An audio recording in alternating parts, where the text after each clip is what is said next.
안녕하세요. 저는 하나 있는 딸 시집 보내고 혼자 사는 아줌마입니다. 이렇게 사연을 보내게 된 건 평생 남편 때문에 속 썩은 걸로도 모자라 딸 때문에 속이 10번도 더 뒤집혔는데도 또 그 딸 때문에 편안하게 노후를 보내게 된 제 이야기를 들려드리고 싶어서입니다. 아니, 입은 삐뚤어져도 말은 바로 해야죠. 사실은 딸보다는 우리 사위 덕분에 웃음이 끊길 날이 없습니다. 제가 살면서 이런 날도 오나 싶어요. 그래, 우리 사위 자랑이 좀 하고 싶어서 말이죠. 인생 만사 세웅지 말하더니 딱 그 말이 저를 두고 하는 말인 것 같아요. 저도 자랄 때는 귀하게 컸습니다. 그 시절에 손에 물 안 묻히고 공부시킨 부모님 밑에서 자랐으니까요. 그렇게 자라서 세상 물정을 너무 몰랐는지 어린 나이에 집안에서 맺어준 남자에게 시집을 갔습니다. 시댁은 지역 유지로 남편은 부잣집 도련님이었죠. 처음 봤을 때 남자가 얼굴이 희고 고와서 한눈에 좋아했어요. 그런데 이 남자가 술과 노름을 좋아해서 신혼 때부터 노름판에 갔다 하면 집에를 안 들어오더라고요. 주사는 또 얼마나 심한지 술만 먹으면 온 집안을 쑥대밭으로 만들어 놓는 겁니다. 곱상한 남편이 술만 먹으면 돌변하는 모습이 어린 마음에 얼마나 싫고 무서웠는지 몰라요.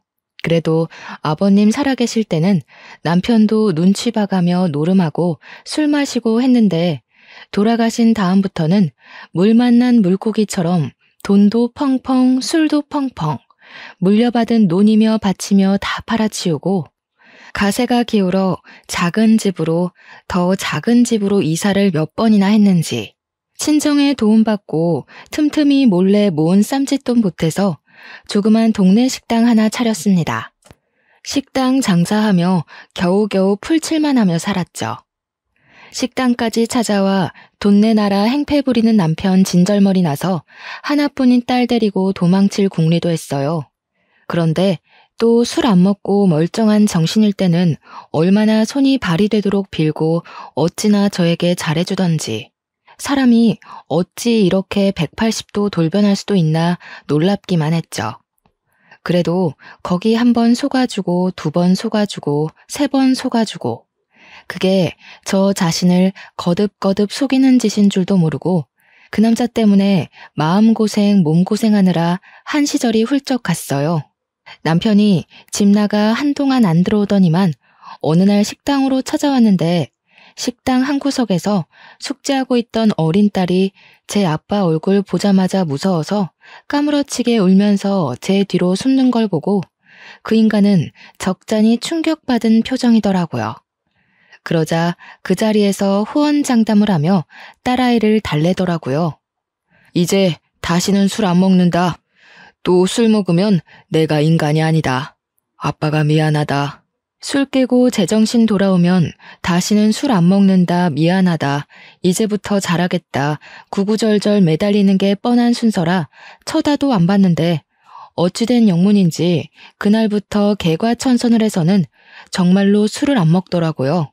집에 들어가라고 해도 식당 일 돕겠다며 서빙도 하고 물건도 나르고 점심시장 배달도 본인이 가고 저러다 또 집 나가서 안 들어오겠지 했는데 사흘, 일주일, 열흘, 한 달 착실한 남편 노릇을 하는 겁니다.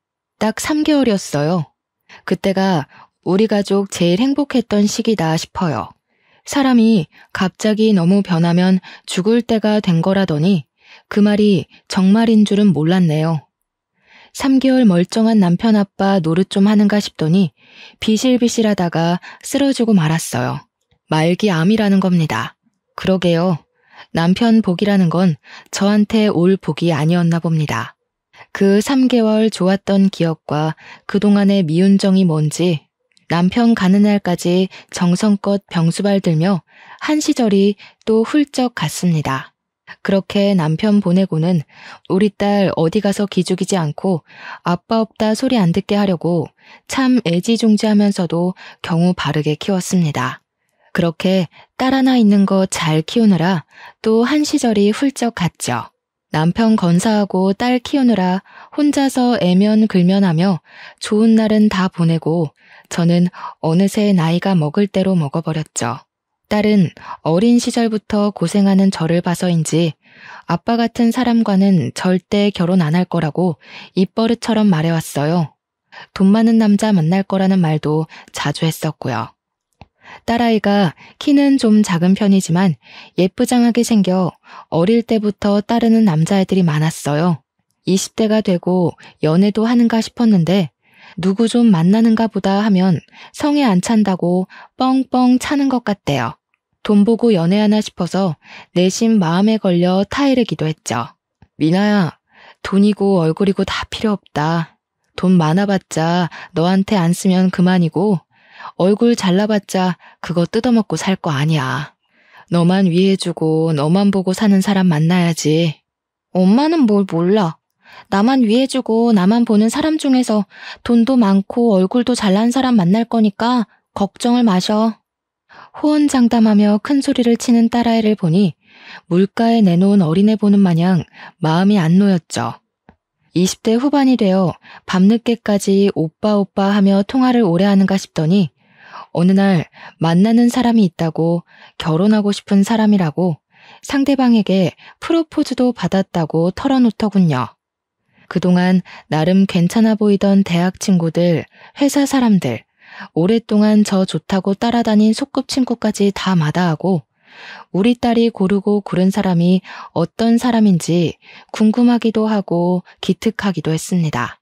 이 사람 저 사람 재고 고르느라 연애도 제대로 못하고 홍기도 놓칠까봐 걱정을 했었거든요. 그래서 어떤 사람인지 이것저것 물어보았죠. 사업도 안정적으로 꾸리고 얼굴도 봐줄만하고 건실한 데다 자기만을 사랑해준다고 하네요. 그러면서는 엄마가 마음에 안 들어 할 만한 점이 하나 있긴 한데 하는 겁니다. 뭔데? 네가 좋으면 엄마도 좋지. 뭐 마음에 안 들겠어? 그치? 엄마는 그럴 줄 알았어. 있잖아. 엄마, 오빠가 나이가 좀 있어. 나보다 15살 많아. 어마어마 징그러. 너보다 15살 많으면 엄마보다 5살 어린 건데 오빠는 무슨 오빠. 오늘 만우절이니? 웃기지도 않다 얘. 그때만 해도 저는 딸이 장난치는 줄 알았어요. 그런데 딸 얼굴에 웃음기가 하나도 없는 겁니다. 저는 콧방귀를 끼며 웃다가 딸 얼굴을 보니 이게 장난이 아닌 거예요. 저도 정색하며 정말이냐고 물었죠.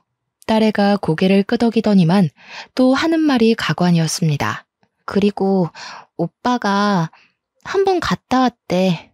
어디를 갔다 왔는데? 아니 그게 오빠가 돌싱이라고. 뭐? 그 남자는 제정신이라니? 어린애 데리고 장난하는 것도 아니고 염치도 없나. 아이고 미나야, 너야말로 정신 차려라 정신 차려. 그렇게 고르고 골라서 결혼하겠다는 남자가 애비뻘의 이혼남이야? 엄마, 15살 차인데 아빠 뻘은 아니지. 그래도 다행인 건 애는 없대. 이게 진짜 터진 입이라고. 뭐? 다행이야? 애가 없어서 다행이야? 너 진짜 엄마 죽는 꼴 보려고 이래? 제가 딸애 자라는 동안 회초리 한 번 안 들고 곱게 키웠는데 그날은 피가 거꾸로 솟아서 맨손으로 딸내미 등짝을 얼마나 후려쳤는지 몰라요.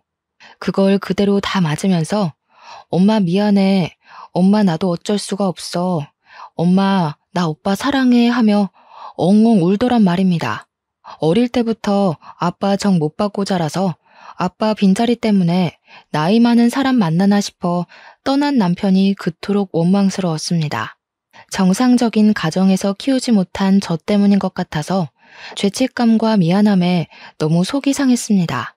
어린애 데리고 새장가 들겠다는 그 남자가 분명 제정신은 아닌 것 같아서 화가 나기도 했습니다. 딸애도 많이 힘들었겠지만 저 역시 복잡한 심경으로 눈물로 지샜습니다. 몇 날 며칠을 그렇게 서로 대치 상태로 보냈습니다. 딸은 그 남자 한 번만 만나달라. 내 인생 내가 책임지고 행복하게 살 수 있다. 진짜 좋은 사람이다. 눈물로 호소를 하고 저는 찬바람 날리며 무시하기를 열을. 밥도 물도 안 먹고 캥하니 종이장처럼 쓰러져 자는 모습을 보자니 속이 타들어가대요. 그래, 자식 이기는 부모 없다더니 참 그 말이 맞더라고요. 자기가 행복하다고 자신 있다고 하는데 내가 뭘 어쩌겠나 싶었어요. 두 손 두 발 다 들었습니다. 오냐 내가 졌다 이거사. 자는 딸을 깨워서 그 남자 얼굴 한번 보자. 저녁 먹게 집에 데려와 했죠. 엄마 사랑해. 고마워. 미안해. 나 진짜 잘 살게. 하며 엉엉 우는 딸애를 토닥여줄 수밖에 없었습니다. 그 남자 우리 집에 첫인사 오던 날 온종일 지지고 볶고 끓이고 진수성찬 차리면서도 푹푹 새어나오는 한숨에 자꾸만 다리 힘이 풀리고 나도 모르게 눈물이 나더라고요. 그런데 양손 가득 선물 무겁게 들고 번듯한 정장 차려입고 현관 들어서는 그 사람이 생각보다 젊어 보이고 훤칠하고 멀끔해서 좀 놀랐지 뭡니까. 40대인데 30대 중후반쯤으로 보이더라고요. 인상도 좋고 예의도 바르고 침착하고 싹싹한 사람이었어요. 말수는 많지 않지만 진중하고 웃는 모습도 순하고 저도 술이라면 학을 떼는 사람이라 술을 잘 안 권해요. 그래도 혹시나 귀한 손님 오면 내려고 좋은 술이라고 마련해 둔 것이 있는데 한 잔 건네고 싶은 생각이 들었던 걸 보면 첫인상이 꽤 좋았던 모양이에요. 그래, 술을 한 잔 채워주니 입술만 살짝 대고 내려놓고는 술을 못한다고 하네요.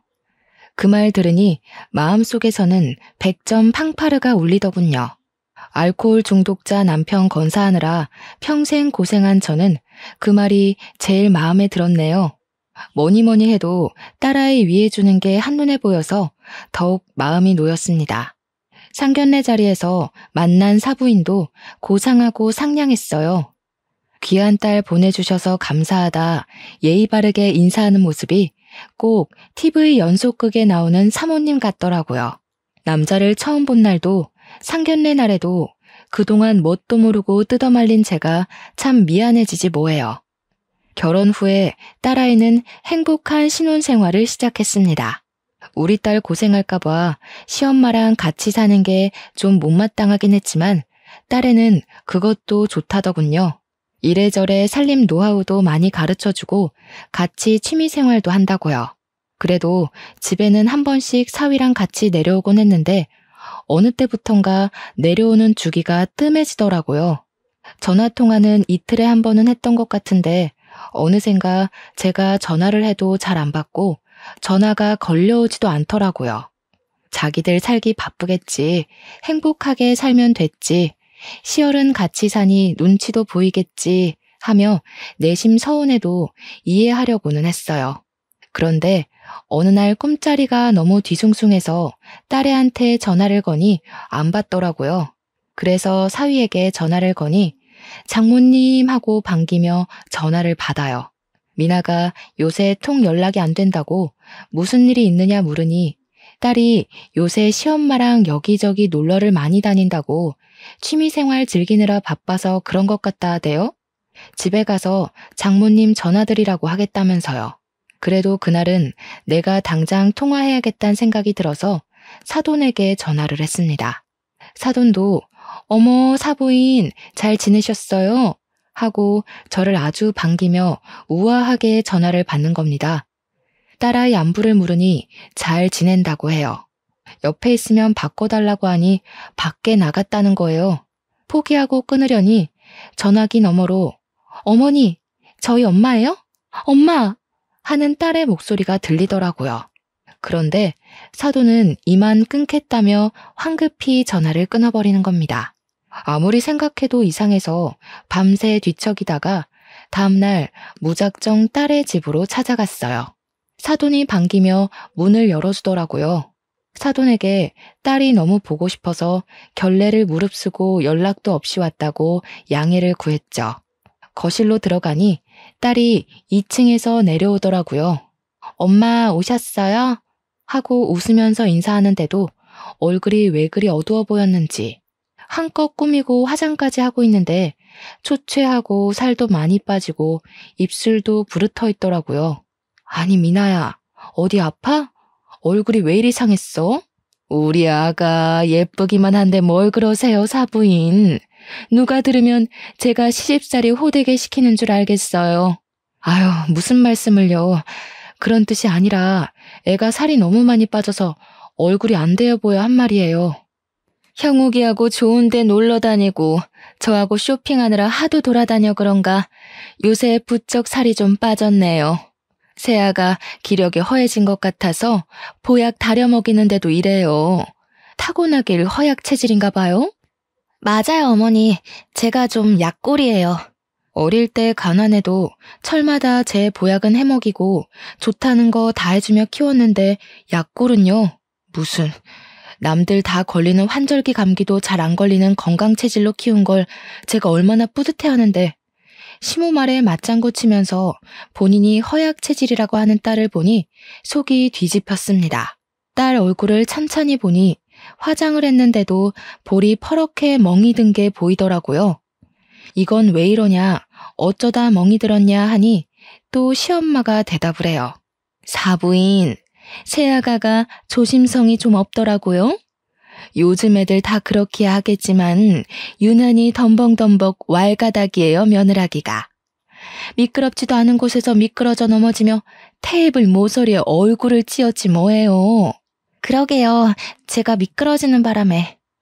원목에 모서리 마감이 둥근 테이블이라 망정이지. 대리석이나 유리였으면 어쩔 뻔했어요.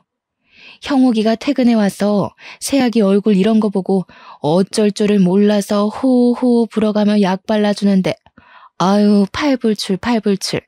그런 팔불출이 없더라니까요.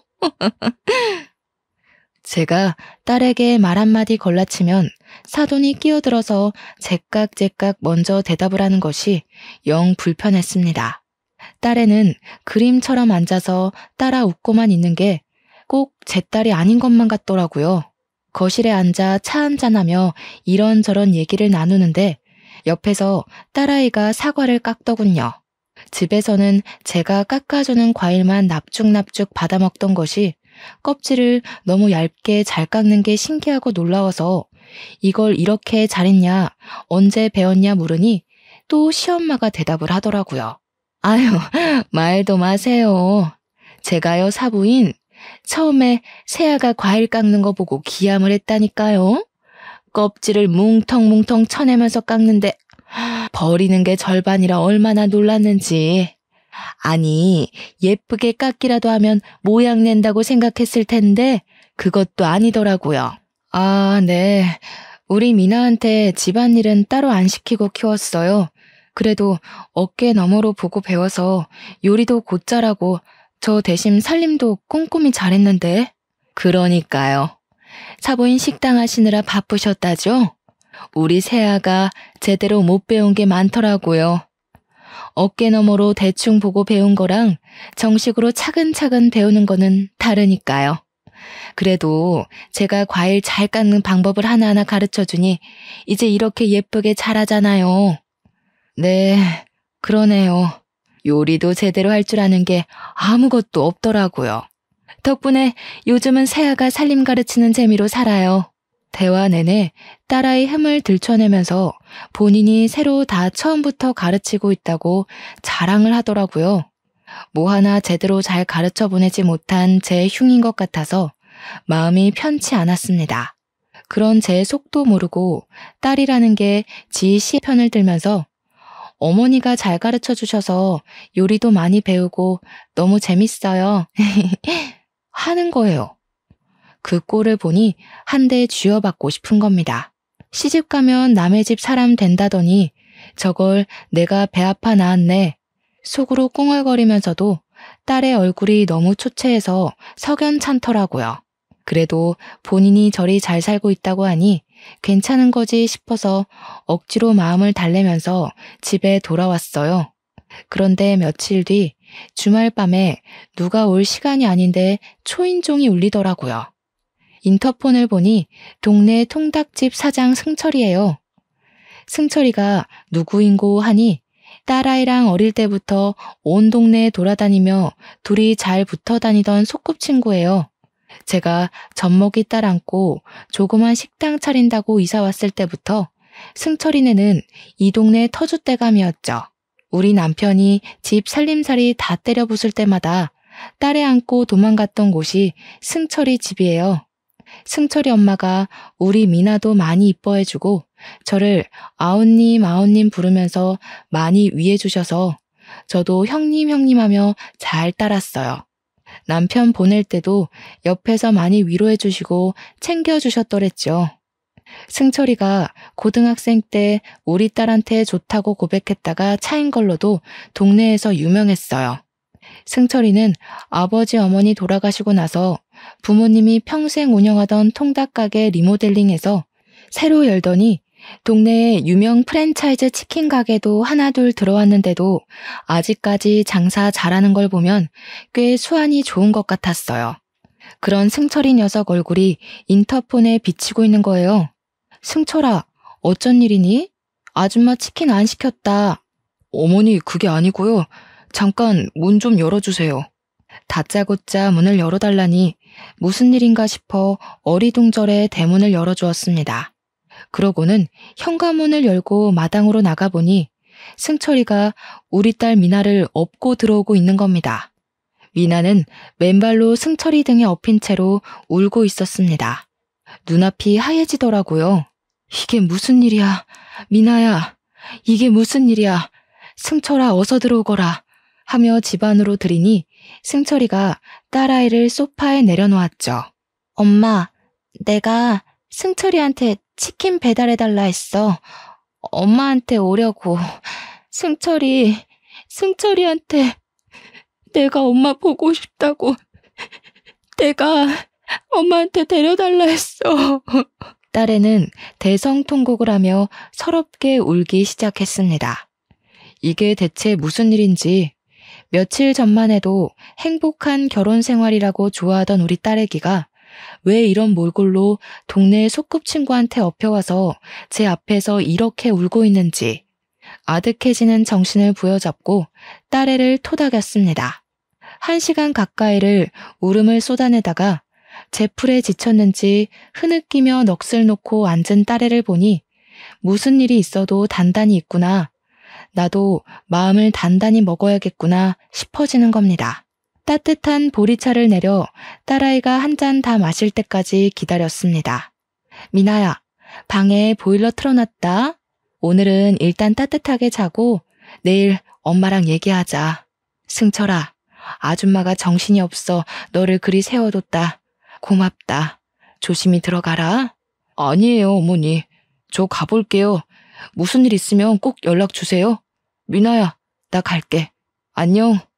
아까부터 이러지도 저러지도 못하고 영문도 모르고 거실 한쪽에 망부석처럼 서 있던 승철이도 머리를 긁적이며 무슨 일 있으면 연락 달라고 인사를 하고 떠났습니다. 다음 날 아침 딸아이에게 그간의 모든 이야기를 듣게 되었습니다. 그동안 시엄마는 미저리 수준으로 딸의 일거수일투족을 다 감시했다고 합니다. 자기 아들 1살이라도 젊을 때 아이 낳아야 된다고 임신 잘 된다는 온갖 약부터 혐오식품까지 먹기 싫은 것을 다 먹였다고 하네요. 그거 먹는 시간은 고문이 따로 없었다고 합니다. 그런데다가 밖에서 힘들게 일하는 남편을 위해서 항상 집에서 화장하고 예쁜 옷을 입고 있으라고 했다는군요. 게다가 결벽증 때문에 온 집안에 먼지 한 톨이 있으면 용납을 못하고 정리수납 전문가 수업까지 들으라 했다네요. 그날 시엄마가 골라주는 예쁜 홈드레스 입고 창틀을 면봉으로 닦는 미친 짓을 하루에 8시간씩 했다는 겁니다. 이 정도면 정신병자 아닌가요? 점입가경으로 남편은 술 먹으면 주먹부터 나오는 인간이었고 전에 얼굴의 멍도 남편한테 맞아서 생긴 거였습니다. 그래서 연애 때도 우리 집에 인사 왔을 때도 술을 한 모금도 마시지 않았던 거였어요. 술만 마시면 때리는데 딸애가 맞고 있어도 시엄마는 모른 척했다고 합니다.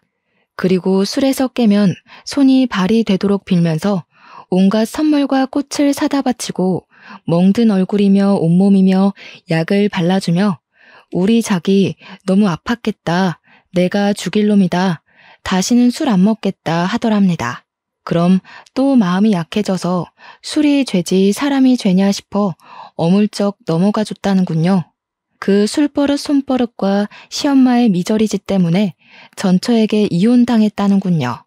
전화기는 낮 동안 시엄마가 하루 종일 옆에 붙어 있으면서 감시하고 남편이 집에 오면 전화기를 꺼두게 했는데 알고 보니 전처가 전화기 녹음 기능으로 시엄마의 언어폭력과 남편이 술 먹고 손찌검하는 걸 다 증거로 제출해서 위자료를 엄청나게 물어야 했기 때문이었답니다. 딸애가 쏟아내는 이야기를 들으며 저는 너무 화가 나고 억울해서 온몸이 부들부들 떨려왔습니다. 딸은 엄마 인생 담는다는 말이 제일 싫었는데 어쩌면 저가 좋다고 끌린 남자가 그런 남자였는지 바보 같은 엄마 보고 자랐으면서 엄마처럼 안 살 거라고 다짐했으면서 왜 제가 한 바보 짓을 그대로 따라하며 참고 지냈는지 이 모든 게 다 제 잘못 같아서 가슴이 미어졌습니다. 이상하다 싶었던 바로 그날 당장 데려왔어야 했는데 낯빛이 먹비친 걸 보고도 괜찮겠지 하며 넘겼던 저 자신에게도 너무 화가 났습니다. 아이고 꿈자리가 그리 사납더라니. 왜 그날 엄마한테 말을 안 한 거야? 왜 엄마가 갔을 때 도와달라고 안 했어? 엄마 정말 미안해. 엄마 마음 아프게 하고 고집 부려서 한 결혼인데 불행한 모습 보여주고 싶지 않았어. 엄마한테는 무조건 행복하게 잘 사는 모습 보여주고 싶었어. 아빠 같은 남자 만나서 이렇게 힘들게 사는 꼴 보여주고 싶지 않았어. 미나야, 혼자서 얼마나 마음고생을 했니 이거 사. 잘못된 건 잘못인 걸 알았을 때 바로 고치면 되는 거야. 더 나빠지기 전에 바로 잡아야 되는 거야. 엄마는 못했지만 너는 해야지. 엄마. 그날 엄마 얼굴 보고 나니까 도저히 이렇게 더는 못 살겠는 거야. 너무너무 우리 집에 돌아오고 싶은 거야.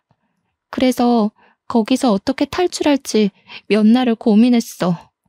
딸애가 며칠을 고민해서 생각해낸 방법이라는 것이 옛날에 먹었던 동네 통닭을 야식으로 꼭 먹고 싶다고 시모에게 말했다는 겁니다.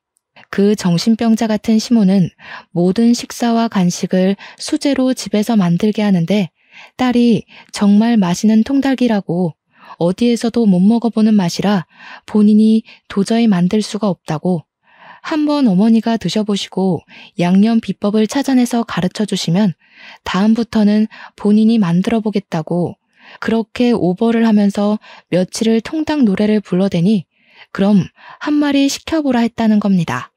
딸이 이때다 싶어 승철이 핸드폰으로 전화를 걸어서는 어색하게 존대하며 그 먼 곳까지 치킨을 시키니 이상하게 여긴 승철이가 눈치 빠르게 미나야 무슨 일이야? 지금 데리러 갈까? 하더랍니다.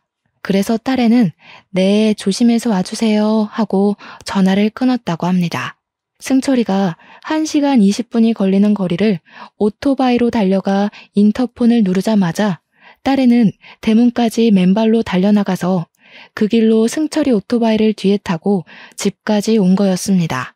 얼마나 끔찍하고 절박했으면 외투는 고사하고 신발 하나 꿰어 신을 정신도 없이 맨발로 그 길을 달렸는지 얼마나 일거수일투족을 사사건건 감시했으면 전화 한 통 제대로 하지 못하고 혼자 밖에 한번 나가지를 못하고 탈출을 계획해야 했는지 감금 생활도 그런 감금 생활이 없었습니다. 이야기를 모두 들은 후 그 길로 딸애를 데리고 병원에 가서 진단서를 끊고 가정폭력 신고를 했습니다. 경찰에 신변보호 요청도 했어요. 그리고 이혼소송 준비에 들어갔죠. 저는 그냥 맞고 살았고 자식 보며 참고 부모 생각해서 참고 세상에 눈이 무섭고 이혼녀 딱지도 무서워서 참고 미운정으로 살며 그 사람 가는 길까지 보살폈지만 이제는 세상이 바뀌어도 한참 바뀌었잖아요.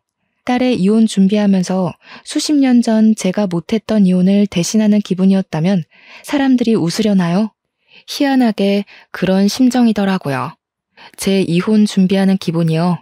이혼 소송은 생각보다 쉽지가 않았습니다. 아시다시피 가정폭력으로 이혼하려면 배우자의 유책 사유를 입증해야 하잖아요.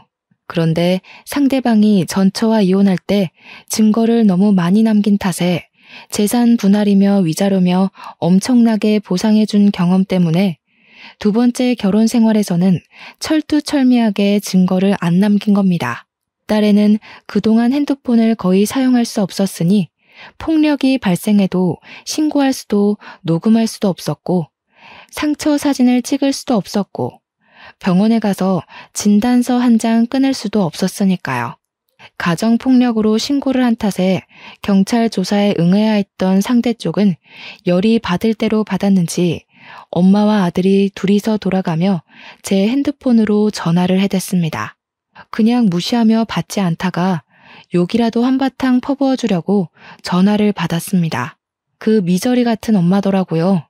사부인, 왜 이리 전화를 안 받으셔요? 그간 건강히 잘 지내셨고요? 그나저나 우리 며느라기 친정에 있는 거 맞죠? 그 짓거리를 하고도 고상한 척하는 꼴이 아주 역겨워 죽겠네. 어머나, 깜짝 놀랐네. 어쩜 사부인 말씀이 과하시네요. 당신들 내 딸한테 몹쓸 짓을 하고 무슨 좋은 소리라도 들을 줄 알았어요?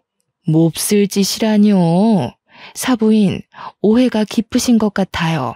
우리 딸 온몸에 멍투성이가 돼서 왔는데 이건 뭘로 설명할 건데? 당신 아들이 우리 딸 폭행해서 성한 구석이 없는데 당신 아들 김영욱이 술만 먹으면 우리 딸을 때렸다는데 엄마라는 사람이 그걸 그냥 보고만 있었어? 아유, 애들이 사랑 싸움 좀 한 걸 가지고 유난이시다. 사부인, 애들이 한번 다투고 나면 금슬이 또 더 좋아지고 그렇습니다. 평생 과부로 사셔서 잘 모르시나 봐요. 그 말에 꼭지가 돌아버려서 저는 앞뒤 안 가리고 욕을 퍼부어줬는데 상대가 마지막에 하는 말이 가관이었습니다. 아유, 천박해. 전화 통화하는데도 썩은 냄새가 나는 것 같네. 나도 당신 딸 별로였어. 얼굴 좀 반반해서 이세 잘 나오겠다 싶어 오냐오냐 받아줬더니 애 낳을 젊은 여자애는 또 돈으로 사면 그만이야. 별꼴이야 정말. 상종할 가치도 없는 인간이었던 겁니다. 그걸 그제야 알게 된 거죠. 그 후로 완전히 그 집 전화는 차단을 해버렸어요. 그랬더니 그 집 아들이 술을 먹고 찾아와서 초인종을 터져라 눌러대는 겁니다. 처음에 그놈 얼굴이 화면 가득 들어찬 인터폰을 보고 저와 딸은 놀라서 까무러칠 뻔했습니다. 신변보호 요청을 했는데 어찌 집 앞까지 왔는지 모를 일이었습니다. 그만 돌아가게. 자네랑 할 말 없네. 염치가 없어도 유분수지. 여기가 어디라고 와? 장모님, 제발 문 좀 열어주세요. 저 미나 보고 싶어 죽겠어요. 니놈 목소리 듣기도 싫으니 썩 꺼져. 인터폰을 끄면 또 벨을 누르고 끄면 또 누르고를 수차례 하다가 끝까지 문을 안 열어주니 한동안 조용하더라고요. 이제 갔나 보다 싶어 안도하려는 찰나 담을 뛰어넘어 들어왔는지 쾅쾅쾅쾅 하며 현관문을 두드려대는 거예요. 저는 수십 년이 지났어도 가정폭력 피해자로 오래 살았던 세월 때문에 작은 소리에도 크게 놀랍니다. 트라우마가 돼버렸는지 아무리 마음을 담대하게 먹으려 해도 이건 고쳐지질 않더라고요. 근데 이놈이 미친 듯이 현관문을 두드려대니 제 심장도 터질 것만 같았습니다. 벽돌이라도 들고 와서 깨부수는지 문 손잡이를 내리치는 소리가 들리는데 문이 덜컥덜컥 곧 열릴 것처럼 그러더라고요. 신고한 지 한참이 지난 것 같은데 경찰은 왜 안 오는지, 무슨 일이 나도 나겠다 싶어 커튼 봉 빼놓은 걸 찾아 양손에 꼭 쥐고서는 딸아이에게 방에 들어가 있으라 했는데 말을 안 듣는 겁니다. 그놈이 딸의 이름을 부르며 당장 나오라고 집에 가자고 고래고래 악을 쓰는데 난리도 그런 난리가 없었죠.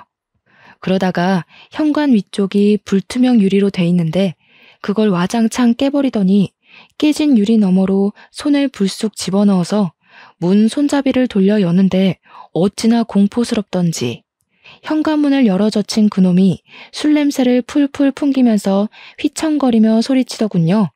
장모님, 사위가 문 좀 열어달라는데 왜 문을 안 열어주냐고요. 저 미친놈이 오지 마라 이놈아. 이놈아, 썩 꺼져라. 장모님, 아니 왜 몽둥이를 들고 계세요? 그걸로 저 치시려고요? 당신 왜 여기까지 와서 행패야. 제발 돌아가. 그러니까 여보, 집에 가자고. 당신만 집에 오면 다 해결되는 거 아니냐고. 어딜 감히 들어와? 그놈이 제 딸에게로 달려드는 걸 제가 앞을 막고 서는 바람에 그놈 손에 맞을 뻔했습니다.